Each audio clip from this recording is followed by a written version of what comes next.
Guys, welcome back to my channel to a new blog. আশা করি তোমরা সবাই খুব ভালো আছো। আজ সকাল সকাল কাজ সেরে প্রত্যেকদিন কাজ টাজ কমপ্লিট করে একটুখানি শুই। তো আজকে আর সেটা শোয়া হয়নি, কারণ আজকে আমার শাশুড়ি চলে এসছে বাড়িতে। এবার বসে একটু গল্প টল্প হচ্ছিল। সুব্রত ঘুম থেকে উঠে গেছে, ও আজকে জিমেও যায়নি। আর আমি ডিসাইড করলাম কালকে যাব বোনের বাড়ি নতুন সদস্যকে দেখতে। মানে সেই কবে যেদিন হসপিটাল থেকে বাড়ি আসে সেই দিনকে দিয়ে তাড়াহুড়ো করে সেই দিনই চলে এসেছি, আর যাওয়া হয়নি। তারপরে পুজো ছিল, নানা রকমের সমস্যা, তো যাবো করে আর যাওয়াই হচ্ছে না। আর এই সুব্রতর ভরসায় থাকলে আর যাওয়া হবে না, মানে ওরও যাওয়ার দরকার, মানে ও যাবে বলছিল। এবার এই মুহূর্তে হবে না, কারণ মামামের এক্সাম শুরু হয়ে গেছে, ও যেতে পারবে না। তো এই করে করে না অনেকটা ডিলে হয়ে যাচ্ছে যাওয়াটা। তো ডিসাইড করলাম মা যেহেতু চলেই এসেছে তাই কালকে যাব। কালকে আমি সকাল সকাল এখান থেকে বেরোবো, বিকেলে চলে আসবো। বাট যাব নতুন সদস্য তো এখন যখন রেখে এসেছি তখনের তুলনায় এখন অনেকটা বড় হয়ে গেছে, এখন কোলে নিয়ে মজাও পাবো। আর ভীষণ এক্সাইটেড। দেখি আমাদের সবজির দাদা আজকে কি সবজি নিয়ে এসছে। শীতকালেই সবজির ঝাঁকার মধ্যে ভরপুর সবজি থাকে। থাক আসছি। এবার অনেকটা সকালে আসলে না আরও বেশি থাকে, শেষ করে আসে, এটাই সমস্যা। এই যে একটা দারুণ জিনিস পেয়েছি, এই যে ডোগা দাও। হ্যাঁ, আর কি আছে গো এই ঝাঁকার এই বস্তার মধ্যে? কি এর মধ্যে? পালং লাগবে না, পালং আছে আমাদের। পেঁপে, ওটা কি বাবা এত বড় পেঁপে? পেঁপে তো নষ্ট হয়ে গেছে, ওটা তুমি সেদ্ধ করে খেয়ে নেবা। ও পাকা, হ্যাঁ পাকা। একটা বাঁধাকপি দিও, আর একটু বড়ি কত করে? 25 টাকা দিও। আর না, আর দিও না, ওইটুকুই থাক। আজকে ফ্রিতেই পেয়ে গেলাম এই যে ফুলকপিগুলো। টাকা দিতে হবে না, কারণ দেখতেই পাচ্ছ কিরকম কালো কালো, ফেলেই দিত নিয়ে যাচ্ছি আর কি। তো যাই হোক, দাদার কাছে ফুলকপি নেই। সবজি তো নেওয়া হয়ে গেল। দেখো যতক্ষণ দাঁড়িয়ে আছি বাইরে ততক্ষণ দেখো অবস্থা। সেদিকে অনেক দিন পর আজকে রুটি হচ্ছে, কারণ এখন তো বেশিরভাগ দিনই ওটস খাওয়া হয়। এই রুটি আর সাথে হচ্ছে ডিম আলু ভুজিয়া।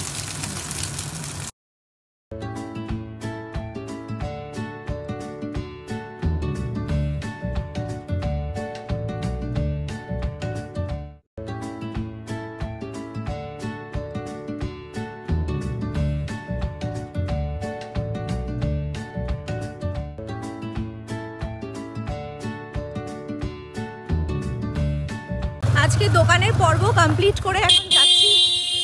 বাবা কি আওয়াজ! এখন যাচ্ছি দুজনে মিলে বৈদ্যপুরে। ওখানে কিছু কাজ আছে, তো সেই কাজগুলো সেরে আসি। অনেক দিন হয়ে গেছে কাজটা কমপ্লিট করবো, করা আর হয়ে উঠছে না। আর যেহেতু কালকে আমি ঘুরতে যাচ্ছি, যদিও কালকে রাত্রে চলে আসবো, তবুও আজকে যেহেতু বাড়ি আছি তাই ছট করে দিয়ে আসলাম। এই আমাদের এই পেট্রোল পাম্পে অনেক দিন পরে আসলাম। এখন এদিক ওদিক যাওয়া তো খুব কম হয়, মানে দূরে কোথাও, তাই পাড়ার থেকেই নিয়ে নিই। ইদানিং আমার এমন হয়েছে না, এই বাইকে হাই রোড দিয়ে যাতায়াত করতেই ভয় লাগে। কারণ বাইক যারা চালায় আর যারা বাইক চালায় না, মানে ওই লরিতে থাকে বা 4 হুইলারে থাকে, তারা না মানুষ মনে করে না, কখন ধারের উপরে তুলে দেবে তার কোনো ঠিক নেই। আমার ভীষণ পরিমাণে ভয় লাগে। একদম পেট্রোল পাম্পটা একদম সামনে, ওর জন্যই গেছি আমরা এই পাশ দিয়ে। আমাদের আজকে বিশেষ দরকার, তাই আরেকজন এসছে বলতে, তাহলে তো আসতেই চায় না। মানে মা যখন ছিল এখানে, ওকে একদিনের জন্য আনতে পারলাম না, যে যাই তাহলে একটু ঘুরে আসি। এই যে শীত পড়েছে, আমরা কিন্তু অনায়াসে বৈদ্যপুরে এসে থাকতে পারি, কিন্তু আবার সমস্যাও আছে, ছেলেপুলে নিয়ে তো খুবই চাপের বিষয়। এইসব বৃষ্টির কারণে না এখনো জমিতে সেরকমভাবে কোনো কিছু বনে নি, এখন বেশিরভাগই ফাঁকা। এখানে রজনী রয়েছে। মামাম যখন ছোট ছিল তখন এখান থেকেই স্কুলে যাতায়াত করতো, মানে ফার্স্ট ছোটোবেলায় টেবিল্যান্ড, আর দুপুরবেলায় এই অটোতে করে বাড়ি যেত মাঝে মাঝে। রাস্তাঘাটগুলো ঠিক হলো, মাঝে ঠিক হয়েছিল, সে বহুদিন আগে, প্রায় 10 বছর তো হয়েই গেল। আবার এই যে ভেঙেছে, আর কি করছে।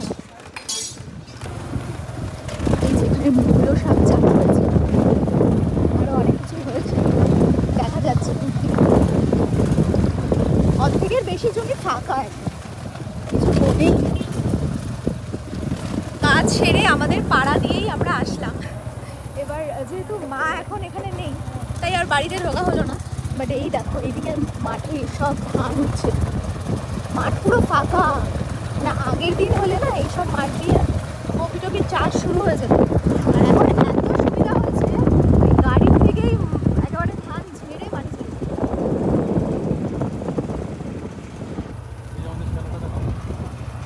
আর ওই যে বাঁধাকপি দেখা যাচ্ছে, বাঁধাকপি ফুলকপির মুন্ডি দেখা যাচ্ছে সেই আমাদের জমিতে।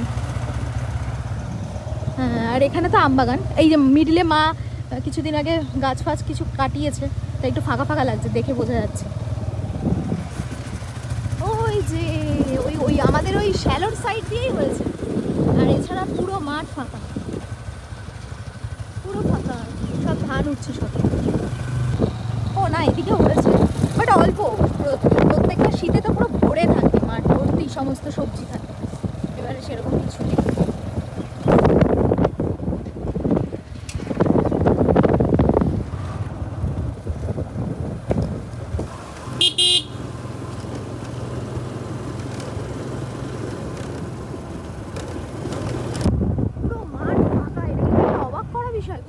কিছু কিছু জায়গায় শুধু হালকা পাতলা সবজির ভাব দেখা যাচ্ছে, এছাড়া পুরো মাঠ। ব্যাপারটা কি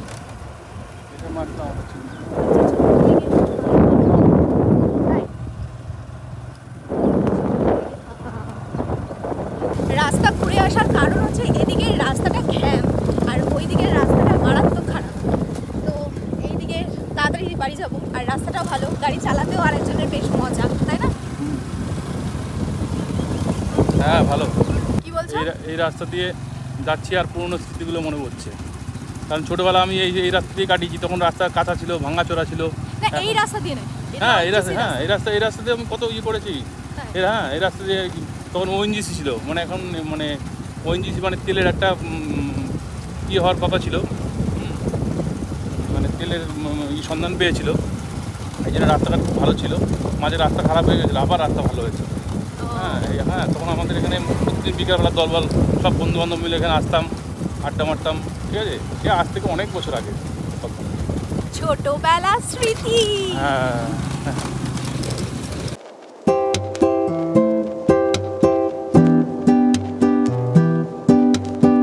তো এদিকে কাজ করে চলে এসেছি বাড়িতে। এবার সুব্রত গেছে স্নানে, বাট যেখানে গেছিলাম, যে কাজে গেছিলাম, তো কাজে গেছিলাম, আর যাদের বাড়িতে গেছিলাম খুব সুন্দর গন্ধরাজ লেবুর গাছ আছে। এবার সব কিছুর মধ্যে আমার এই গাছটার দিকেই চোখ গেছে। এবারে গাছের মধ্যে এইরকম সুন্দর সুন্দর লেবু হয়ে রয়েছে। আর সিরিয়াসলি আমি বাড়িতে এসে কেটেছি, সারা বাড়িতে গন্ধ বেরিয়ে গেছে। মানে এইরকম সেন্টের গন্ধরাজ লেবু এখন পাওয়াই যায় না। বেশিরভাগ জায়গাতেই ওই বড় বড় কাগজি লেবুগুলো গন্ধরাজ লেবুগুলো চালিয়ে দেয়। কী যে অসাধারণ খেতে না হবে, গন্ধটা দেখেই বোঝা যাচ্ছে, মানে এত মারাত্মক ভালো গন্ধ। আমি কেটেছি, খাওয়ার সময় দেখো। আজকে মামামের বেশ ভালো হয়েছে, ফ্রাইড রাইসও আছে বাড়িতে, আবার বিরিয়ানিও চলে এসেছে। মানে শিবুদা আছে, শিবুদার ছেলের বার্থডে, তাই বিরিয়ানি দিয়ে গেছে গুঞ্জাকে। ভালো খেতে, মামকে সরি, ভালো হয়েছে খেতে। হ্যাঁ আই থিঙ্ক দোকানেরই কেনা, যাই হোক প্রথমে ভেবেছিলাম বাড়িতে বানিয়েছে। তো এদিকে আজকে বাড়ি এসে একটা জিনিস তোমাদেরকে দেখাবো, কি কিউট কিউট জিনিস সব নিয়ে এসেছি। দেখে এত বেশি ভালো লাগছে না, আর এগুলো দেখে আমার মনে হচ্ছে কখন গিয়ে আমি চটকাবো। দেখাচ্ছি দাঁড়াও। তো এদিকে এই যে দিদি দেখছে সব ড্রেসগুলো, খুলিস না, সব সব প্যাকিং আছে। এটা হরেকৃষ্ণদা দিয়েছে। এটা এসছে আমাদের ছোট্ট সদস্যর গিফট বাংলাদেশ থেকে। এটা একজন বাংলাদেশ থেকে দিচ্ছে, এক মামা ওর। এইটাও আছে, ভেতরে আরেকটাও আছে। এটা কি? আর এইটা দিচ্ছে ওর মাসি, মানে ওর দিদি, মানে আমি মানি দিদি। দিদি মানে তুই দিদি বল, আমি বলছি তোমাকে তুমি দিদি বল। না না এই যে খুলিস না, কি না এটা জামা, হ্যাঁ এটা সোয়েটার, আর এটা প্যান্ট। এই এত বড় বড় জামা হয়ে যাবে? বড় না, ছোটই তো। কোথায় বড়, এত বড় হয়ে গেছে? দেখেছিলাম তো এইটুকু। না না এই দেখ, আর ও এটা দেখো টুপিটা, আর এইটাই সব থেকে লেটেস্ট। এর মধ্যে দেখো সব সেট রয়েছে। আইসক্রিম না, এটা দেখে মনে হচ্ছে গদা। আইসক্রিম, ঝুনঝুনি সব কিছু রয়েছে, মানে একটা সেটের মধ্যে। মানিয়া করে সেই শান আলাদা আলাদা করে নেয়নি, একটা সেট নিয়ে এসেছে, ধরে না। তো যাই হোক এগুলো এখন প্যাক কর।